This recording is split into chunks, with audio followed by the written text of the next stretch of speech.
আসসালামু আলাইকুম। আপনাদের সবাইকে স্বাগতম সাইদুল টকসে। দেখেন ইন্ডিয়ান ফুটবল লাভার যারা আছে যাদের জন্য কিন্তু খুব বড় একটা দিন সামনে আসতে যাচ্ছে। সেটা হচ্ছে অক্টোবরের ৩ তারিখ কিন্তু ইন্ডিয়া মুখোমুখি হবে ব্রাজিলের সাথে। দেখেন এই নিউজটা শোনার পরে কিন্তু আমি নিজেও অনেক শকড হয়ে গেছিলাম। এট দ্য সেম টাইম আমার নিজের কাছে খুব ভাল লাগছিল। কজ সাউথ এশিয়ান জোনগুলোতে না সাধারণত এরকম ম্যাচগুলো দেখা যায় না। হয় কি নরমালি ফিফার যে কোয়ালিফায়ার থাকে বা ধরেন যে এশিয়ান কাপ কোয়ালিফায়ার থাকে এইসব ম্যাচগুলো ছাড়া আসলে এই সাউথ এশিয়ান জোনের টিমগুলো না ওরকম বড় কোনো টিমের সাথে খেলতে পারে না। বাট ইন্ডিয়া যেহেতু এই ম্যাচটাকে ওরা হোস্ট করতে যাচ্ছে সেটা হলো অক্টোবরের ৩ তারিখে। এটা কিন্তু খুব বড় একটা দিন। সো আজকের এই ভিডিওটাতে আমি ৩টা জিনিস নিয়ে কথা বলবো। সেটা হচ্ছে যে ইন্ডিয়া কিভাবে এই ম্যাচটা ওরা অর্গানাইজ করতে যাচ্ছে। সেকেন্ড হলো যে এই ম্যাচটা কেন কলকাতায় হবে? এটা কিন্তু খুব বড় একটা এবং ইম্পর্টেন্ট একটা কোয়েশ্চেন। আর থার্ড যেটা হচ্ছে যে এই ম্যাচটা দিয়ে আসলে ইন্ডিয়া কি পাবে। সো শুরুতেই আমি সবার আগে যদি কথা বলতে যাই, দেখেন যে ইন্ডিয়া ম্যাচটা কিভাবে আনলো।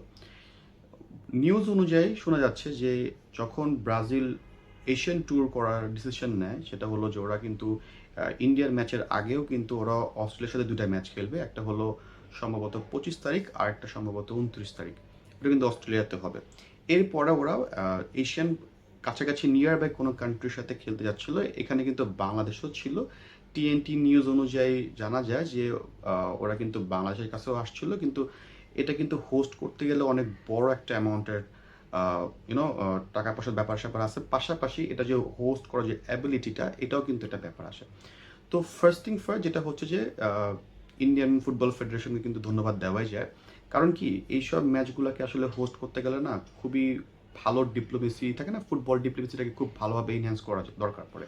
সো এটা কিন্তু ইন্ডিয়ার ফুটবল ফেডারেশন খুব ভালো মতো এটা করতে পারছে। কজ এইসব ম্যাচগুলোকে অর্গানাইজ করাটা খুবই হার্ড হয়ে যায়। কজ দেখেন ব্রাজিল কিন্তু আপনার ওয়ার্ল্ডের 5 or 6-এ হবে, আর ইন্ডিয়া কিন্তু 138 নম্বর টিম। সো এত গ্যাপ থাকলে না সাধারণত কিন্তু বড় বড় টিমগুলো কিন্তু এরকম ছোট টিমদের সাথে খেলতে চায় না। সো এদিক থেকে কিন্তু আপনার ইন্ডিয়ার যে ডিপ্লোমেসিটা এটা কিন্তু খুবই এক্সেলেন্ট ছিল। আর পাশাপাশি এইসব ম্যাচগুলোকে আয়োজন করতে গেলে কিন্তু আপনার যে কর্পোরেট হাউসগুলো, প্রাইভেট সেক্টরের কর্পোরেট হাউসগুলো, এটা কিন্তু খুবই একটা ইম্পর্টেন্ট রোল প্লে করে। দেখেন আমাদের দেশ বলেন বাংলাদেশে কিন্তু এইসব ম্যাচ আয়োজন করে এত টাকা ইনভেস্ট করে সম্ভবত আমি যতটুকু জানি ইন্ডিয়া সম্ভবত 80 থেকে 100 কোটি টাকার মতো এখানে ওদের খরচ হবে এই ম্যাচটাকে আয়োজন করতে যেতে। এই টাকাটাকে কিন্তু আবার যে উঠায় আনানোটা এটা কিন্তু আসলে ছোটোখাটো মার্কেটে কিন্তু এটা পসিবল না। ইন্ডিয়ান যে কর্পোরেট মার্কেট এটা কিন্তু বেশ ভালো বড়, রাইট? সো ওইসব থেকে না এই অ্যামাউন্টগুলোকে আসলে উঠানো ইজি হয়ে যাবে। পাশাপাশি যদি আপনি দেখেন বাংলাদেশে যেখানে বিপিএলের অবস্থা যে হাল, এমন ওরকম কোনো ওই টাকাগুলোই উঠাতে পারে না, সেখানে কিন্তু এই ম্যাচগুলো আয়োজন করে এখান থেকে টাকাগুলোকে উঠানোটা মানে এখন আগে এই পর্যায়ে পসিবল না। কজ আপনারা হয়তো অনেকে বলতে পারেন যে ভাই 2000 ওই যে যখন আর্জেন্টিনা আর হলো নাইজেরিয়া খেলছিল তখন কীভাবে কী হয়েছে, হ্যাঁ ওটা অনেক আগের কাহিনী। কিন্তু ভাই এখনকার প্রেক্ষাপট কিন্তু আলাদা। আপনার কিন্তু ওরকম বড় স্টেডিয়াম দরকার আছে, তাই না?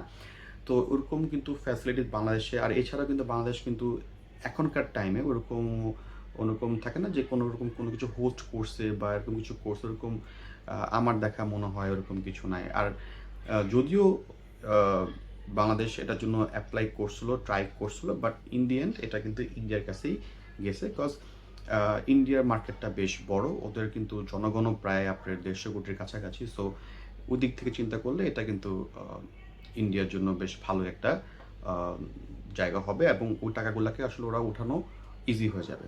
সেকেন্ড হলো যে কেন এটা আপনার কলকাতায় হলো। দেখেন প্রথম জিনিস হলো কলকাতা বলেন বা বাংলাদেশ বলেন এই জোনগুলোতে না দেখবেন ব্রাজিলের যে ফ্যান বলেন বা আর্জেন্টিনার যে ফ্যান এগুলো কিন্তু হিউজ পরিমাণে। সো এটা কিন্তু ফার্স্ট একটা ফ্যাক্ট পড়ে যে এই জন্য এখানে ওরা ম্যাচটাকে আয়োজন করতে চেয়েছিল। সেকেন্ড যেটা হচ্ছে সেটা হলো যে ইন্ডিয়ার সব থেকে বড় যদি স্টেডিয়াম থাকে সেটা কিন্তু আপনার কলকাতায় সল্ট লেক স্টেডিয়ামটা, তাই না? এখানে প্রায় 85,000 ধারণ ক্ষমতা। সো আপনারা চিন্তা করেন ওদের যে টিকিট প্রাইসিংটা আমি যেটা দেখলাম সেটা মানে সর্বনিম্ন 10,000 টাকা করে টিকিট প্রাইস। সো 85,000 আর 10,000 টাকা টিকিট প্রাইস, অবভিয়াসলি এইসব ম্যাচে তো আপনার ফুল হাউস থাকবেই, রাইট? সো এটাও কিন্তু একটা ফ্যাক্ট। সো টাকাটা ওরকমভাবে নিয়ে আসাটাও ইজি হয়ে যাবে ওদের জন্য, রাইট? সো আমাদের দেশের স্টেডিয়াম কিন্তু এত বড় স্টেডিয়াম বাংলাদেশে নাই। আমাদের দেশে একটা মাত্র ভালো স্টেডিয়াম আছে, সেটা হলো আপনার ওই যে বাংলাদেশ জাতীয় স্টেডিয়াম। সেখানে ধারণ ক্ষমতা সম্ভবত আপনার কত 20-এর অ্যারাউন্ড কাছাকাছি হবে, রাইট? সো এটা একটা দিক ছিল যে ওরা কলকাতাতে আনাটা। এর পাশাপাশি আমাদের এইসব যে জোন যারা আছে, বাংলাদেশি যারা আছে বা কলকাতার মানুষজন যারা আছে কিন্তু ফুটবল লাভার বেশি, ওদেরও কিন্তু এই ব্রাজিল আর আর্জেন্টিনার মধ্যে যে ক্রেজটা, এটা কিন্তু সবসময় ওদের মধ্যে থাকে। সো এটা একটা রিজন ছিল। আর থার্ড যেটা হলো যে আসলে ইন্ডিয়া এই ম্যাচের পরে কী পাবে? দেখেন ইন্ডিয়া কিন্তু এই ম্যাচের থেকে আসলে কী পাবে, এটা থেকে বড় কথা হলো এই ম্যাচের আগে কিন্তু এই ম্যাচের পরে এই ম্যাচের পরে কিন্তু ইন্ডিয়া কিন্তু সাফ চ্যাম্পিয়নশিপ, রাইট? ওখানে ওরা কী দল পাঠাবে না পাঠাবে we don't know. I guess যেহেতু সাফ টুর্নামেন্ট হবে, সো বড় টিমই পাঠানোর কথা, ভালো টিমই পাঠানোর কথা। কিন্তু এই ম্যাচ থেকে যে আসলে ইন্ডিয়া জিততে পারবে না কি না, এটা কিন্তু বিগ ডিল না। বিকজ ইন্ডিয়ারা আই গেস ওরাও জানে যে ব্রাজিলের সাথে খেলা হবে, আর ব্রাজিল কিন্তু সম্ভবত ওরা ওদের ভালো টিমটাই পাঠাবে, বিকজ ওদের কন্ট্রাক্টটা মেবি এরকম ছিল যে ওদের যে হাই প্রোফাইল যে প্লেয়ার যারা আছে ওরাও কিন্তু আসবে। সো ভিনি বলেন বা যারা যারা আছে থাকে না, ওরাও কিন্তু দে উইল কাম। সো ওই দিক থেকে হিসেব করতে গেলে কিন্তু ইন্ডিয়ার টিমটা কিন্তু বেশ অনেক উইক, অনেক পিছিয়ে আছে। সো যদি ইন্ডিয়া যদি হেরে যায়, সাধারণত হারবে আই গেস, যদি হারেও তারা কিন্তু ওদের মানে থাকে না যে হারানোর কিছু নাই, but they will give their 100% for sure. কিন্তু একটা জিনিস যেটা হলো যে সাফের আগে তারা কিন্তু নিজেদেরকে যে ভালো মতো প্রিপারেশন যে নেওয়ার যে ব্যাপারটা, এটা কিন্তু তারা করতে পারতেছে। কারণ দেখেন ওদের কিন্তু মনোবলটা থাকবে হলো হাই, বিকজ আপনি ব্রাজিলের সাথে খেলে দেন আপনি এত বড় টুর্নামেন্ট খেলতে যাচ্ছেন। সো ওদের কিন্তু থিঙ্কিং থাকবে অন্য লেভেলে যে ভাই আমি ব্রাজিলের সাথে খেলে আসছি, এখন খেলবো কাদের সাথে? বাংলাদেশ, নেপাল, ভুটান, পাকিস্তান, শ্রীলঙ্কা, এদের সাথে খেলবো। সো ওদের কিন্তু থিঙ্কিংটা থাকবে অন্য রকমের ভাই, রাইট? সো এটা একটা বিগ ডিল। আপনি যদি আরেক দিকটা দেখেন, বাংলাদেশ কিন্তু এখনো জানেই না যে ওরা সেপ্টেম্বর কাদের সাথে খেলবে। সো প্রিপারেশন ওয়াইজ কিন্তু আকাশ পাতাল গ্যাপ দেখতে পারতেছেন আপনারা, রাইট? সো এই জিনিসটা কিন্তু খুবই ইম্পর্টেন্ট জিনিস। আর পাশাপাশি যদি দেখেন যে ইন্ডিয়ার কিন্তু টিমটাকে ওরা চাচ্ছে যে একটু বেশি থাকে না এক্সপ্যান্ড করতে, ওরা একটু বড় করতে, যেন গুছিয়ে আনতে যাচ্ছে। কিন্তু অনেকে কিন্তু দেখবেন, খেয়াল করে দেখবেন যে ইন্ডিয়ান যারা ক্যাপ্টেন যারা ছিল, এক্স ক্যাপ্টেন, ওরা কিন্তু এই জিনিসটা সাপোর্টে নেয়। আমি জানি না ওরা কেন এগুলো বলে যে বেশ সাপোর্টে নেই। আমার কাছে মনে হয় কি জানেন, আপনি যত খেলবেন তত বেশি আপনি এক্সপিরিয়েন্স গ্যাদার করবেন, তত বেশি আপনি আপনার যে বুস্ট আপ হবেন, আপনার তত বেশি আপনার ফোকাসটা ক্লিয়ার হবে। আপনি তখন দেখতে পারতেছেন কাছের থেকে যে ভাই আপনার বড় বড় টিমরা কীভাবে খেলতেছে, আপনার প্লেয়ার্সরা ওগুলো আপনার মাথার মধ্যে থাকে না যে স্টোর করতে পারবে। দেখবেন আমি রিসেন্টলি দেখলাম যে ইন্ডিয়ার যে ক্যাপ্টেন ছিল, এক্স ক্যাপ্টেন যে ছিল Baichung Bhutia, I guess, I don't know the name, সম্ভবত বাইচুং ভুটিয়া। তো সে বলছে এগুলা কিন্তু উচিত দরকার নাই, কী কারণে আসতেছে দে ডোন্ট নো।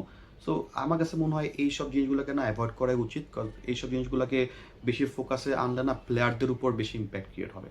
সো আমি যেটা বলবো যে অবশ্যই যারা ইন্ডিয়ান প্লেয়ার্স যারা আসার জন্য এটা খুবই একটা ইম্পর্ট্যান্ট একটা টাইম, কাজ এরা কিন্তু অনেক বড় একটা অপরচুনিটির জন্য অপরচুনিটি পাচ্ছে। কাজ playing against Brazil it's not easy, অনেকে চাইলেও ভাই পারে না, হ্যাঁ? তো আপনারা যখন পারতেছেন বা খেলার জন্য আপনারা রেডি হচ্ছেন, সো গিভ ইউর 100%। দেখেন আপনারা যদি ট্রাই করবেন এটা থেকে যতটা দেখেন হাইয়েস্ট পরিমাণ আপনার অ্যাডভান্টেজ এখান থেকে নেওয়া যায়, রাইট?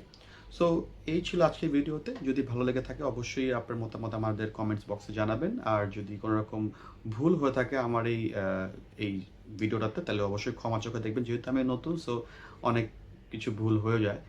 আর আপনাদের ভালোবাসা দিবেন। যদি ভালো লেগে থাকে তাহলে আমার এই চ্যানেলটাকে সাবস্ক্রাইব করে দিবেন।